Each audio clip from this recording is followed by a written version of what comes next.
Assalamualaikum warahmatullahi wabarakatuh. Teman-teman sekalian, selamat berjumpa kembali dengan Mang Didin Pawon Kefir. Pada kesempatan kali ini, Mamang akan menyampaikan tentang tata cara membuat kefir kolostrum ya. Jadi kalau pada pertemuan-pertemuan yang sebelumnya, Mamang menyampaikan tentang tata cara membuat susu kefir susu kefir Optima, Prima, dan lain-lain. Nah, untuk kali ini agak berbeda sedikit dengan susu kefir ya. Karena kolostrum sendiri merupakan cairan yang berbeda dengan cairan susu ya. Jadi kolostrum ini merupakan cairan pra susu. Dalam kesempatan ini, memang tidak akan memperpanjang lebar masalah penjelasan tentang kolostrum karena itu sudah dikupas oleh para ahli dan banyak di Google bisa searching ya tentang kolostrum atau khasiat kolostrum atau manfaat kolostrum. Teman-teman pasti akan mendapatkan referensi yang jauh lebih banyak dan lebih luar biasa. Manfaatnya sudah jelas menurut para ahli dan di komunitas kefir Indonesia dijadikan salah satu jenis varian kefir kolostrum. Baiklah, untuk selanjutnya Mamang akan menerangkan tentang tata cara membuat kefir kolostrum. Bahan yang dibutuhkan untuk membuat kefir kolostrum adalah yang pertama adalah kolostrum sapi segar ya, ini sebanyak 1 liter. Kemudian bibit kefir grainnya sebanyak 20% atau 200 gram ya. Jadi kalau susu segar biasa bibit grainnya hanya dibutuhkan 5%. Nah, untuk kefir kolostrum ini minimal sekali harus 20%. Karena kolostrum sendiri nutrisinya 10 kali lipat lebih tinggi dari susu biasa. Kekentalannya juga 3 sampai 4 kali lipat lebih kental daripada susu biasa. Sehingga grain dibutuhkan lebih banyak.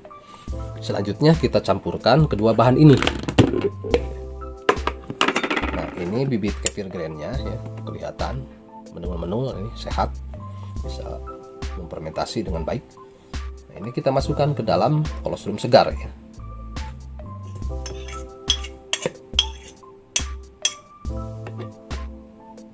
Masuk. Kemudian diaduk supaya tercampur merata.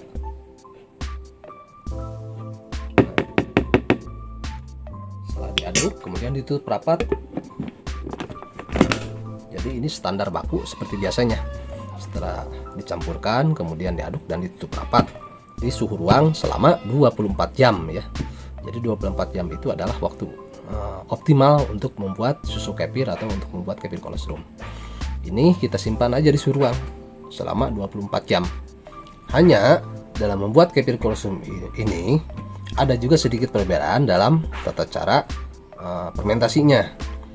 Jadi kalau dalam kefir susu kefir yang lain itu dicampurkan, ditutup rapat selama 24 jam langsung panen atau di second fermentasi. Nah, kalau untuk kefir kolostrum ini dalam fermentasi 24 jam pertama itu harus diaduk per 12 jam ya. Supaya tercampur merata dan proses fermentasinya berjalan bisa maksimal ya. Jadi setelah 12 jam nanti dibuka, diaduk, tutup rapat kembali. 12 jam kemudian dibuka, diaduk dan langsung disaring. Nah, setelah disaring nanti boleh dilakukan second fermentasi selama 24 jam supaya asamnya menguat, dan kalau misalkan kolostrumnya kurang berkualitas nanti akan pasti turun whey dan whey-nya bisa dikeluarkan. Tetapi kalau kolostrumnya sangat berkualitas ya, berkualitas tinggi, bagus atau perahan pertama itu biasanya itu tidak akan turun whey. Jadi second fermentasi itu tujuannya adalah pertama untuk meningkatkan jumlah bakteri asam laktat, kemudian yang kedua untuk mengetahui kualitasnya. Kalau kualitas tinggi dia tidak akan turun whey, khusus untuk kolostrum ya. Nah, kalau misalkan kualitas agak rendah, misalkan perahan kedua, ketiga dan seterusnya, pasti akan turun whey. Gak apa-apa, yang perahan kedua, ketiga juga keluarkan saja whey-nya. Nah, nanti sama kualitasnya jangan yang perahan pertama. Baiklah teman-teman, karena tata caranya itu standar seperti yang sudah disampaikan dalam tutorial tata cara membuat susu kefir berbagai varian, bisa dibuka, diklik ya di bagian atas, kalau ada pembelian diklik saja di situ, teman-teman bisa membuat tutorial bagaimana tata cara membuat susu kefir berbagai jenis varian. Di situ ada Optima, Prima, Prima Super, kefir bening dan kefir kolostrum. Nah, untuk standarnya seperti itu tata cara standarnya. Cuman ini dibuatkan video khusus supaya lebih jelas lagi. Karena di dalam tutorial standar itu tidak dijelaskan tentang perbedaan volume grain. Jadi tata caranya sama seperti itu dalam tutorial berbagai jenis varian itu.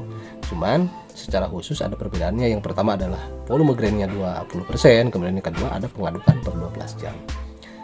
Kemudian ada pertanyaan, Mang, itu kan yang lain juga ada yang menyampaikan untuk membuat susu kefir juga yang dari bahan susu itu ada pengadukan per 12 jam. Nah, itu memang tidak melarang, silakan saja. Hanya kendalanya biasanya sesekali suka terjadi ada pemisahan curd dan whey yang terlalu cepat, terlalu dini dengan pengadukan per 12 jam itu. Jadi yang seharusnya kita misalkan mau mendapatkan kefir bening atau kefir whey, nanti tidak bisa mendapatkan karena seringkali berhamburan. Lemak dan kasein dan whey-nya itu seringkali memisah secara tidak beraturan, bisa di atas, di tengah, berhamburan di mana-mana.